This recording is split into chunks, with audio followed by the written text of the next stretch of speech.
우리와 함께 하십니다. 아멘. 우리 옆 사람과 인사합시다. 사랑하고 축복합니다. 잘 오셨습니다. 습니다. 네, 작지만 강한 교회. 네, 잘 오셨습니다. 오늘은 우리 스가랴 9장 말씀으로 이제 들어갑니다. 스가랴서 9장 우리 1절부터 8절까지 읽도록 하겠습니다. 스가랴 9장 1절부터 8절까지.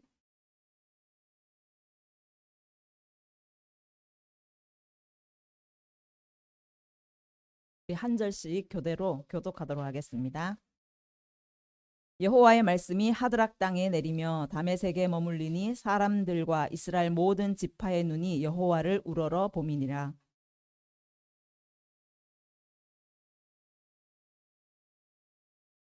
두로는 자기를 위하여 요새를 건축하며 은을 티끌같이 금을 거리에 진흙같이 쌓았도다.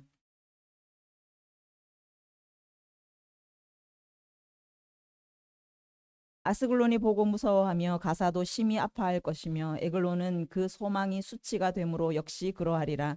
가사에는 임금이 끊어질 것이며 아스글론에는 주민이 없을 것이며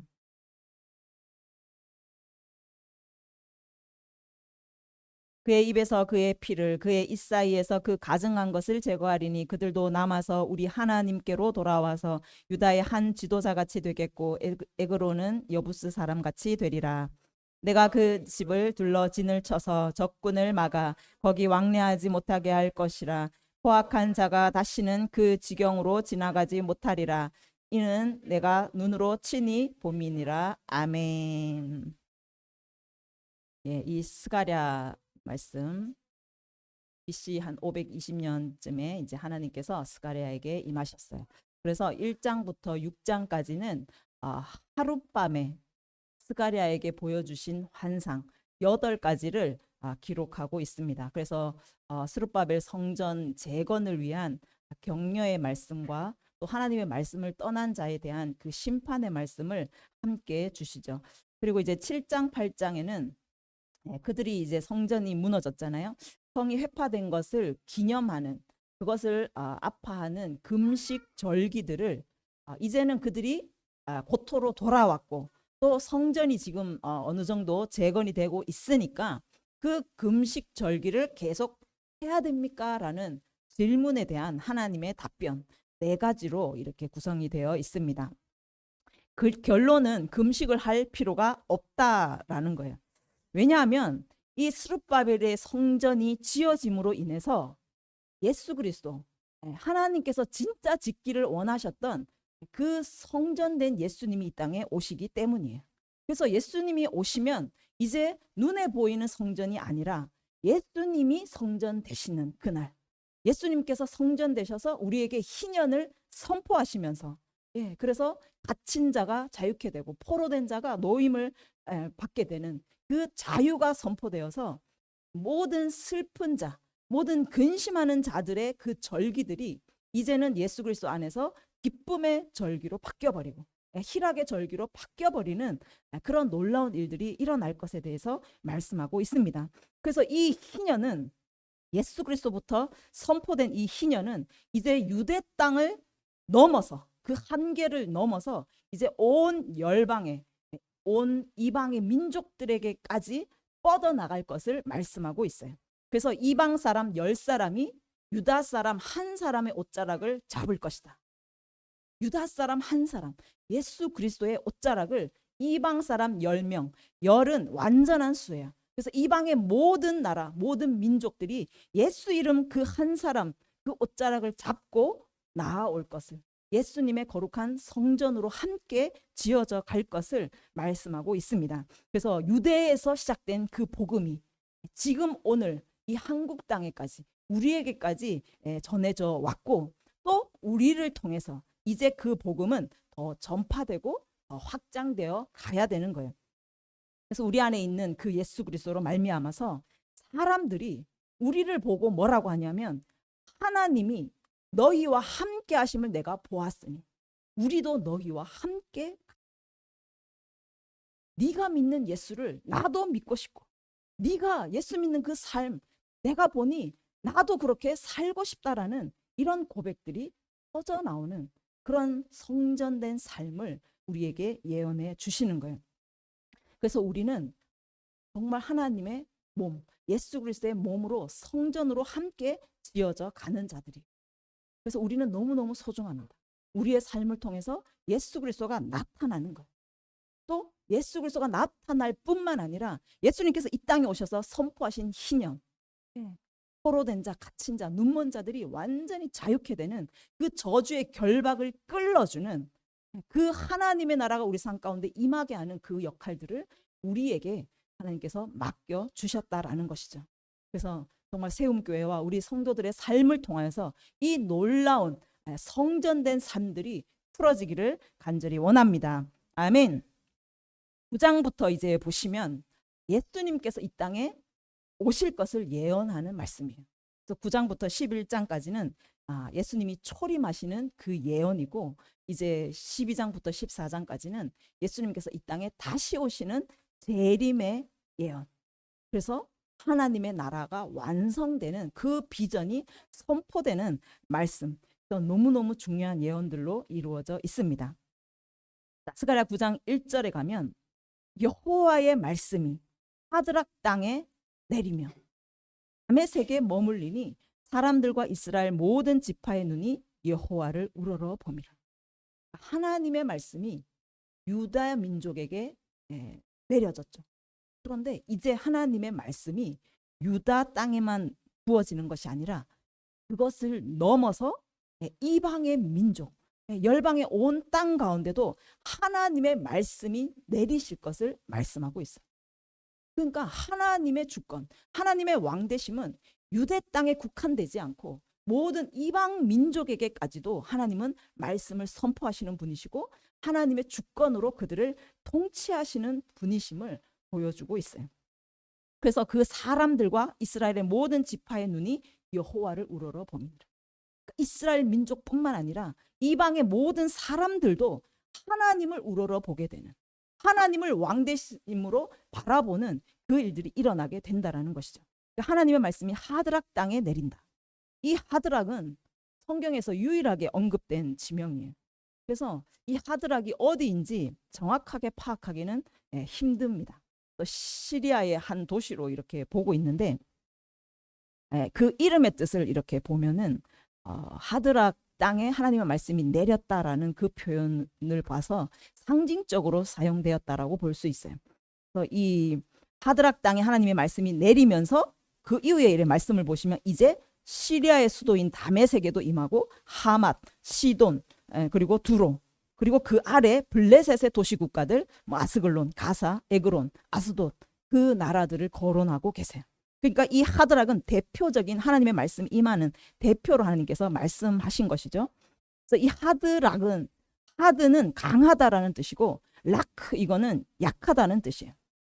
그러니까 이 의미적으로 해석해 보면 강하면서 약하다, 또는 강하다고 생각하는 자는 약해질 것이다라는 의미로 우리가 해석할 수 있어요. 스가랴 선지자가 이 예언했던 시대는 지금 이제 성전이 다시 중건되기 시작해서 16년 동안 멈춰져 있다가 다시 중건되기 시작해서 2년이 지난 때죠. 그러니까 BC 518년으로 이제 보고 있는데, 그때 당시는 메데 바사가 온 세계를 다스리던 때입니다.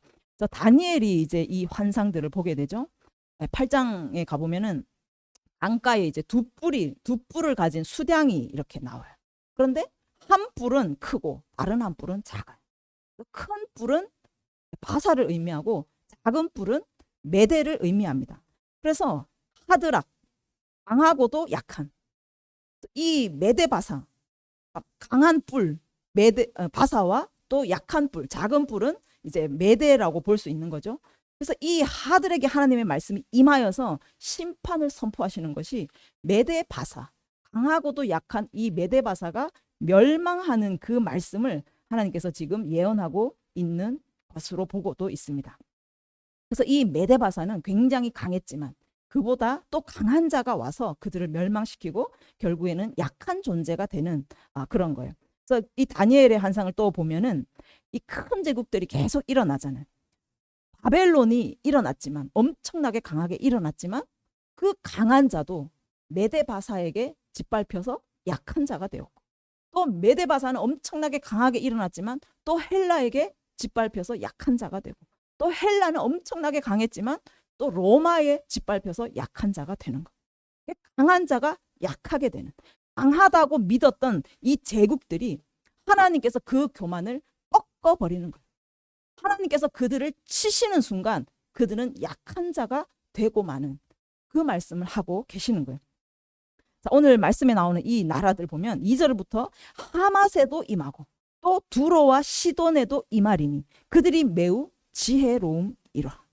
이걸 원어로 보면 그들이 지혜롭다고 여긴다라는 거예요.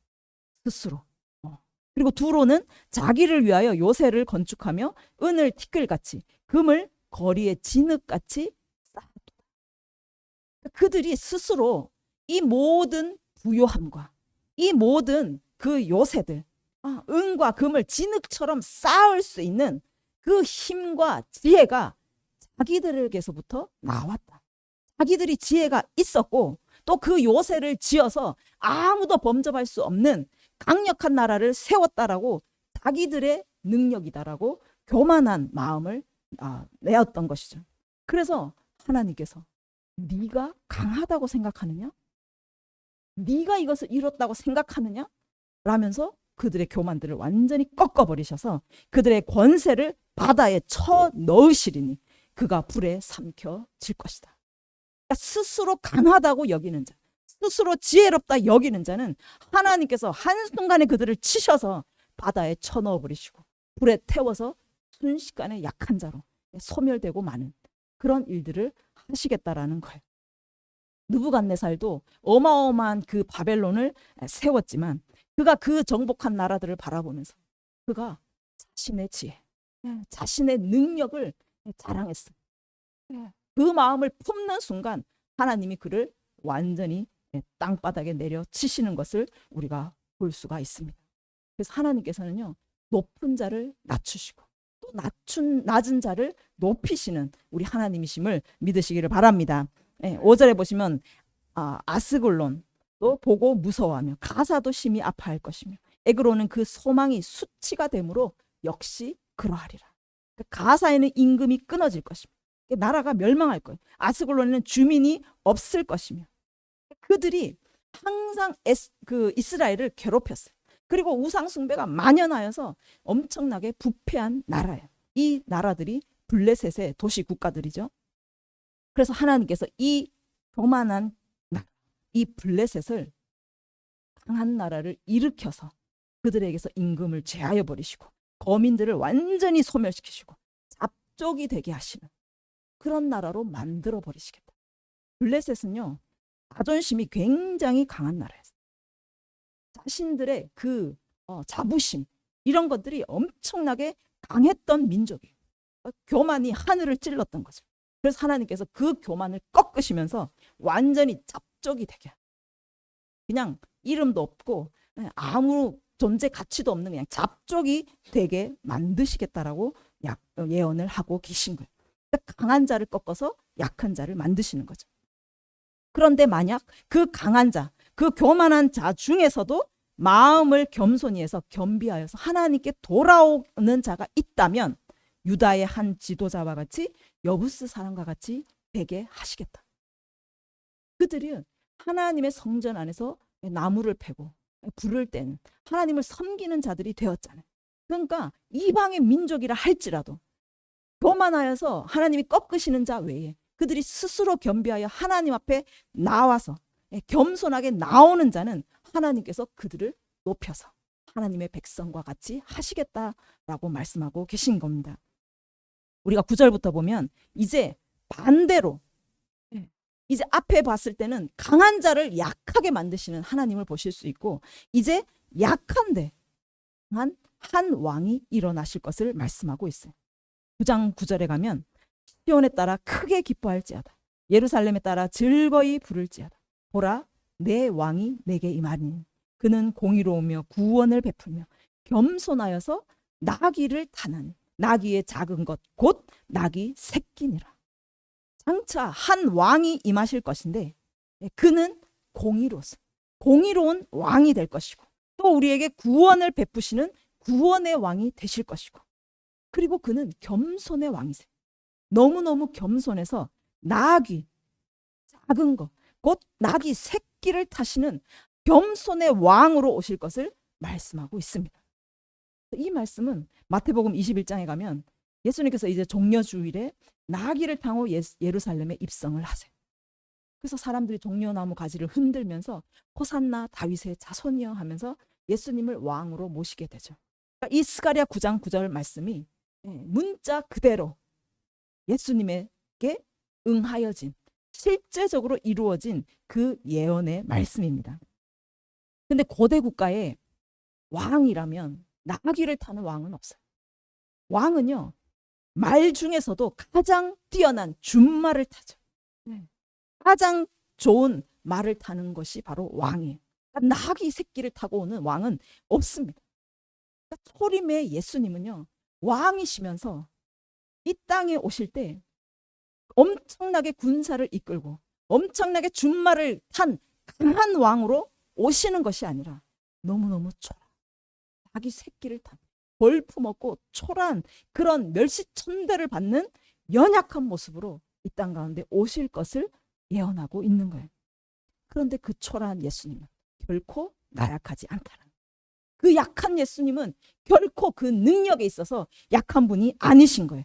10절에 가면은 내가 에브라임의 병거와 예루살렘의 말을 끊겠고 전쟁하는 활도 끊으리니 그가 이방 사람에게 화평을 전할 것이요 그의 통치는 바다에서 바다까지 이르고 유브라데 강에서 땅 끝까지 이르리라 라고 말씀하고 있습니다.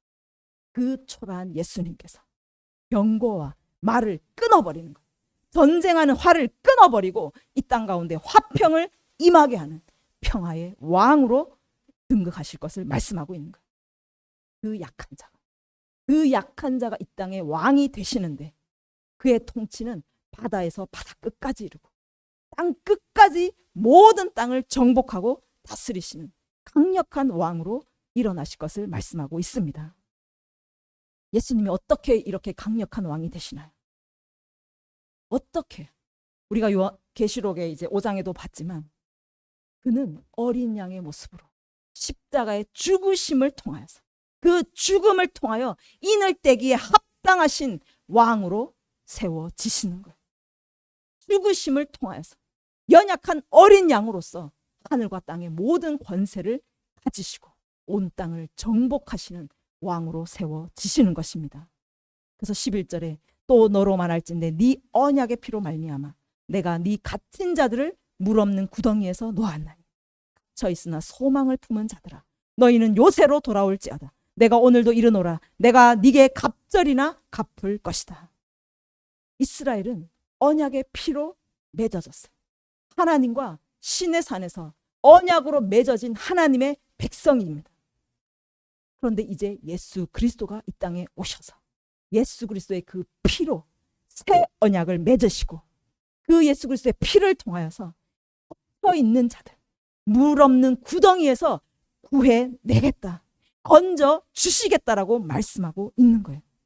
예수님의 피로 말미암아서 어둠에 갇혀 있는 자, 물 없는 구덩이, 성령이 없는 그 시대 가운데 성령을 우리에게 주셔서 죽음에서 우리에게 생명의 호흡을 불어넣으시고 그 생명으로 우리를 그 물 없는 웅덩이에서 건져내시겠다라고 말씀하고 있는 것입니다. 그래서 갇혀 있으나 소망을 품은 자들 너희는 요새로 돌아올지어다. 어둠 가운데 절망 가운데 놓여 있지만 하나님의 언약을 기억하고 하나님께 나아오는 자는 하나님께서 갑절로 갚아 주실 것이다. 끝까지 소망을 붙잡고 예수 그리스도의 피를 기억하면서 그 피를 의지하면서 하나님께 나아오는 자는 반드시 생명을 얻게 하시겠다. 반드시 내가 살아나게 하겠다라고 예언하고 계신 것입니다. 그리고 요새가 되신 하나님께서 그를 지키시고 보호하시겠다라고 말씀하고 있습니다. 그렇게 예수 피로 물 없는 구덩이에서 건짐을 받은 성령으로 새 생명을 얻은 자, 하늘 소망을 품고 나온 자는 13절부터 내가 유다를 안긴 활로 삼고 에브라임을 끼운 화살로 삼았으니 시온아 내가 네 자식들을 일으켜 헬라 자식들을 치게 하며 너를 용사의 칼과 같게 하게. 예수님의 피로 새롭게 된 하늘 소망을 품고 나아온 자들을 통해서 하나님께서 활로 삼고 또 화살로 삼아서 헬라 자식들을 치게 하는 용사의 칼과 같게 하시겠다라고 말씀하고 있습니다. 하나님께서 이 복음을 받은 자, 성령으로 새롭게 된 이 자들을 하나님의 전쟁, 하나님의 그 영적인 전쟁, 헬라 자식들, 즉 사단의 나라를 치는 강한 자를 결박하고 강한 자를 무릎 꿇게 하는 통로로 사용하시겠다라고 말씀하고 있는 거예요. 사단의 나라를 멸하고 하나님의 나라를 세우는 자로 쓰시겠다라고 예언하고 계신 것입니다. 계시록 6장 2절에 가면 우리는 첫째인을 뗐을 때 흰말을 탄 자가 나오는 걸 봤어요. 그가 활을 가지고 나왔죠. 그 활을 가지고 이깁니다. 또 전진하면서 계속 이기려고 하는, 끝까지 복음으로 이기는 그 모습을 보여주고 있어요. 그래서 이 활은 복음을 의미합니다. 그래서 예수 생명으로, 예수의 성령으로 새롭게 된 자는 예수 그리스도의 복음을 증언하는 증인으로 세워져서 그 복음이 그들에게 강력한 무기가 되어서 세상 권세를 깨뜨리는, 그래서 사단을 이기는 자로 세우신다라는 거예요. 우리가 세상을 무엇으로 이깁니까? 칼을 들어서 우리의 힘으로 할 수 없는 거예요. 하나님은 우리에게 복음을 주어서 복음의 그 무기를 통해서 사단의 권세를 깨뜨리는 자로, 사단을 이기는 자로 사용하시겠다라고 말씀하고 계신 줄 믿습니다. 아멘. 그런데 14절에 가면 여호와께서 그들 위에 나타나서 그들의 화살을 번개같이 쏘아내실 것이다라고 말씀해요. 우리가 복음을 가지고 나아가서 싸우면서 승리하는데, 우리가 예수 그리스도 한 분만 붙잡고 나아가서 이기고 또 이기고 사단을 이기면서 나아갈 때, 이것은 우리가 하는 게 아니라는 거예요. 우리가 이기는 게 아니라 하나님께서 우리 위에 나타나시는 거예요. 하나님께서 그 손이, 강하고 능한 그 손이 우리 위에 나타나서 우리가 전파하는 그 복음을 번개같이 쏘게 하시겠다. 그 복음의 화살을 하나님께서 번개처럼 쏘게 하시는 그 분이 되신다라는 거예요. 그래서 복음으로 영적 전쟁을 감당하는 우리가, 실제는 우리가 하는 것이 아니라 하나님께서 하시는 거예요. 전쟁은 하나님께 속한 것입니다. 전쟁에 능하신 하나님께서 싸우신다라고 말씀하시는 거예요. 그러니까 우리가 싸우는 것 같아요. 우리가 사단과 싸우는 것 같아요. 하나님의 나라를 세우기 위해서 내가 몸부림치고 내가 그 모든 수고를 하는 것처럼 보입니다. 그런데 우리의 손을 붙잡고 전쟁하시는 분은 하나님, 우리를 승리케 하시는 분은 하나님. 그래서 우리는 두려워할 필요가 없는 거예요. 우리는 담대하게 나아가기만 하면 하나님의 오른손이 우리를 붙잡고 팔처럼, 번개처럼 우리를 승리케 하시는 분인 줄 믿으시기를 바랍니다. 그리고 15절에 만군의 여호와께서 우리를 호위하시리니, 하나님께서 우리를 호위하시, 그 어떤 자가 호위하는 것이 아니라 하나님께서 친히 우리를 호위하시면서 우리를 지켜주시면서, 원수들이 아무리 우리를 해하려고 달려들지만 하나님께서 우리를 호위하시며 우리를 지키시고 사단을 완전히 밟아 버릴 때까지 우리와 함께 하신다라고 약속하고 계십니다. 아멘. 16절에 이날에 그들의 하나님 여호와께서 그들을 자기 백성의 양떼같이 구원하시리니 그들이 왕관의 보석같이 여호와의 땅에 빛나리로다. 그의 형통함과 그의 아름다움이 어찌 그리 큰지 곡식은 청년을, 새 포도주는 처녀를 강건하게 하리라. 그날에 하나님의 복음으로 새롭게 된 자, 그 복음에 증언된 자들이 일어날 때 하나님의 백성들을 양떼같이 하나님께서 구원하시며 그들을 왕관의 보석같이 여호와의 땅에 빛나게 하신다. 하나님의 나라에 빛나게 하는 보석처럼 우리를 세우신다라고 말씀하고 있습니다. 예수 그리스도의 피를 힘입어서 그 복음을 붙잡고 하늘의 소망을 가지고 하나님은 나라를 섬기며 나아가는 주의 백성들에게 하나님의 그 면류관에 박혀있는 보석처럼 빛나게 하시고, 그들의 싸움이 얼마나 형통하고 그들의 싸움이 얼마나 아름다운지, 얼마나 큰지, 곡식은 청년을, 세포도주는 처녀들을 강건하게 한다. 복음을 위해 사는 자, 그리스도로 사는 자는 그들의 모든 일들이 형통하게 된다라는, 하나님의 뜻이 그들을 통해서 이루어진다라는 것입니다. 우리에는 막힘이 없는 줄 믿습니다.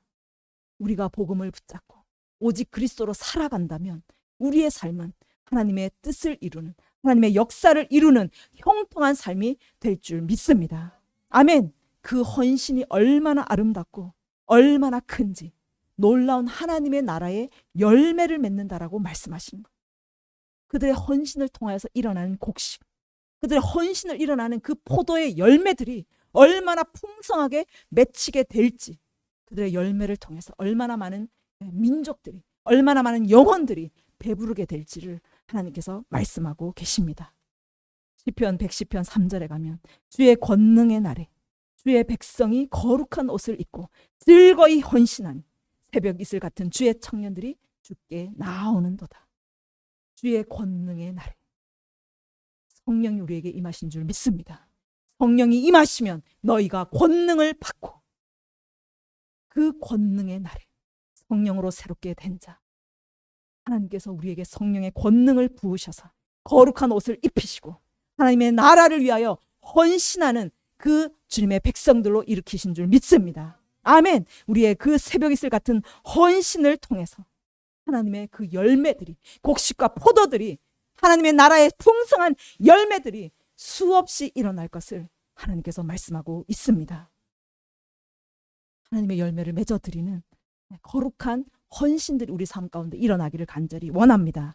아멘. 고린도후서 12장 9절에 가면 바울이 고백합니다. 나에게 이르시기를 내 은혜가 내게 족하도다. 내 능력이 약한 데서 온전하여 짐이라. 바울이 고백하는 것. 내 능력이 약할 때 우리는 온전하여 진다라는 거예요. 그래서 바울이 기뻐합니다. 나의 여러 약한 것들에 대하여 자랑하리니 이는 그리스도의 능력이 내게 머물게 하려 함이라. 그러므로 내가 그리스도를 위하여 약한 것들과 능욕과 궁핍과 박해와 곤고를 기뻐하노니 이는 내가 약할 그때에 강함이라. 강한 자는 하나님께서 바로 꺾어버리세요. 강한 자는 내가 강하고 내가 지혜롭고 내가 이루었다 하고 고백하는 자들은 하나님께서 그 권세를 꺾으시고 바다에 쳐넣으시고 불에 삼켜지는 약한 자로 낮아지게 하시는 거예요. 그런데 내가 약한 자로, 예수님처럼 약한 자로 오신 그 예수님은 온 땅을 정복하는 만왕의 왕으로 강력한 권세로 일어나셨어요. 이것이 하나님의 나라의 비밀인 줄 믿습니다. 그래서 우리가 약하다고, 아무것도 가진 것 없다고 여러분 낙심하실 필요가 없는 거예요. 바울처럼 오히려 우리는 약하기 때문에 감사하시기를 바랍니다. 내가 약한 것을 기뻐하시기를 바랍니다. 내가 약한 것을 자랑하시기를 바랍니다. 우리가 약할 그때에 우리를 통해서 하나님의 능력이, 그리스도의 능력이 나타나는 자, 강한 자가 될 줄 믿습니다. 아멘. 우리가 하나님의 나라를 위해서 부르심을 받았습니다.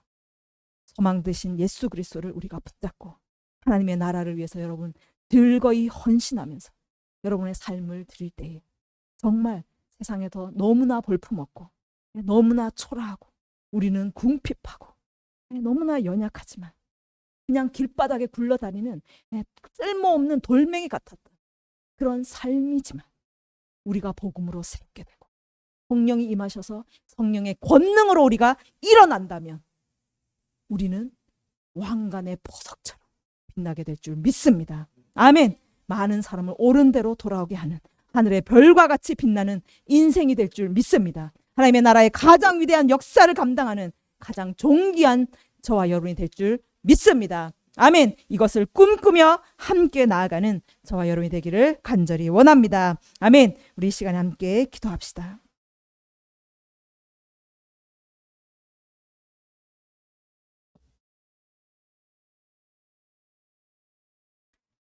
하나님의 나라, 예수 그리스도를 통하여 이 땅 가운데 임하시는 하나님의 나라는 강한 자가 결코 정복할 수 없는 거예요. 강한 자는 하나님께서 꺾어버리시고 우리가 약할 때 예수님처럼 약한 자로 오셔서 온 땅을 정복하시고 만왕의 왕으로 세워지신 예수님처럼 우리가 약할 때에 하나님의 능력으로 우리는 권능받은 자가 되고 하나님의 나라를 통치하고 다스리는 하늘의 보석과 같이 빛나는 자가 된다라고 말씀하고 계십니다. 우리가 약해집시다. 내가 죽어집시다. 우리가 초라하고 볼품없는 정말 연약한 자라고 여길 때 기뻐하시기를 바랍니다. 감사하시기를 바랍니다. 하나님의 권능이 우리에게 임하셔서 하나님 우리를 하나님의 나라를 정복하고 사단의 나라를 멸하는 자로 우리를 세우실 줄 믿습니다. 하나님 감사합니다. 우리가 너무 볼품없고 연약한 자이지만 우리의 삶 가운데 오셔서 우리의 성령을 부으시고 성령의 권능을 임하셔서 하나님의 나라를 세우는 자로 사용하시니 참으로 감사합니다. 우리가 너무나 능력이 없지만 하나님의 그 능력으로 사단의 나라를 멸하는 자로 세우시니 참으로 감사합니다. 우리가 즐거이 헌신하겠습니다. 우리의 삶을 들여서 하나님의 나라를 섬기기 원합니다. 우리를 사용하여 주시옵소서. 우리를 통하여 하나님의 나라가 온 땅 가운데 임하는 것을 보게 하여 주시옵소서. 우리의 삶을 통하여 하나님의 역사가 이루어지고 하나님의 역사가 전진하는 것을 보게 하여 주시옵소서. 함께 기도하겠습니다.